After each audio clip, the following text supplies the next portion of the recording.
So today I'm getting a tattoo done by my tattoo artist Matt, and we're going to be answering some questions that subscribers have sent regarding tattoos. So the first question comes in from LGM, and he says, do you think everyone's tattoo should have a personal touch to it?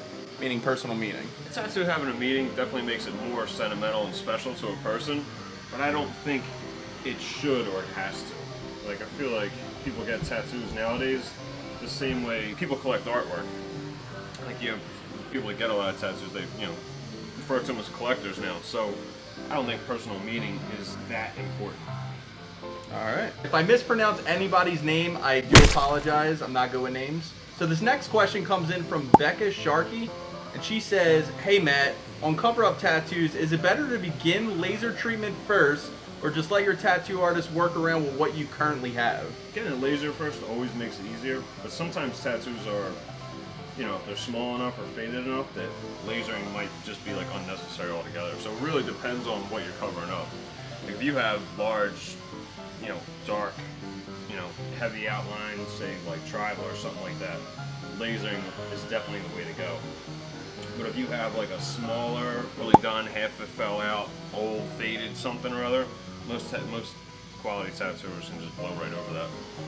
No problem. Alright, question number 3 comes in from Mike Dittenberg, and he says, how has social media impacted and or changed your business in regards to tattoos? Makes it way easier to promote yourself. And nowadays, you don't even really need a website. I got rid of my website a couple years ago. Really? I had one, and it didn't really make sense to drum up traffic for it when people were already going to Instagram. And it doesn't seem like social media is going away anytime soon. So I didn't even bother to renew it or update it, because it was just like, just let it go. And of course, it's like having your portfolio without people having to search for it. It's right on your Instagram. Oh yeah, and you can update it easily. It's a constant update, and it's so much simpler to use social media over a website. So I would say that's the main change to it. Is exposure. Yeah. He actually asked the second question. He says, how important is it to have a good connection / relationship with your tattoo artist? It's pretty important to have a good rapport with them, because when you're bouncing ideas off each other, you don't want to be butting heads. You want to at least be able to respect the other one's opinion. Also, you're in a confined space with them, short to long amount of time, so you don't want to be like all awkward and not being able to talk or conversate, So the next question comes in from Chris Coop, and he says, hey Matt and Mike, are there any specific styles you've refused to do? For instance, tribal, geometrical, watercolor, etc. I mean, I do mostly black and gray realistic stuff, but I'll really do whatever. Yeah, I wouldn't say there's really any style refused to do. Oh no, I'm sorry, the micro stuff. I won't do the micro stuff. Micro stuff? Yeah, I'm not doing micro. And that's a popular style right now too. It seems like everybody wants to get those. I feel like it's a little bit of a fad, because I feel like maybe not every one of them, but I feel like a lot of micro stuff is gonna fall out, or maybe not fall out, but not age well in a shorter amount of time than most tattoos. So within 5 to 10 years, I feel like micro tattoos are going to be like a thing of the past. Both physically and mentally. Yeah. I'm going to probably butcher this name, but this next question comes in from Nanya Business. I taught my daughter that joke the other day. Nanya Business. Okay, I get it now. Do you still think that traditional apprenticeship is the best way to start tattooing? If not, what path would you recommend? I definitely am a fan of a traditional apprenticeship. I mean, I've seen some other things pop up recently, like just part online, part in person apprenticeship. I mean, that's not too bad. I feel like being in a shop environment and seeing how things go is pretty important. Yeah, I'm still laughing at the name. Yeah. But yeah, I definitely think a traditional apprenticeship is important. Not that there isn't other ways. Like, I know people who have like taught themselves working out of a house and ended up being like amazing. But traditionally, I guess if you had to do a majority, thing, or like a general thing, the apprenticeship's the way to go. All right. Okay, so this next question comes in from this person right here. I can't pronounce the name. I'll have a pop-up with their name. Yeah, so he says, I want an hourglass tattoo. Would it look good on the back of the forearm? How do you know the right placement of tattoos? The design kind of should fit that shape of the body.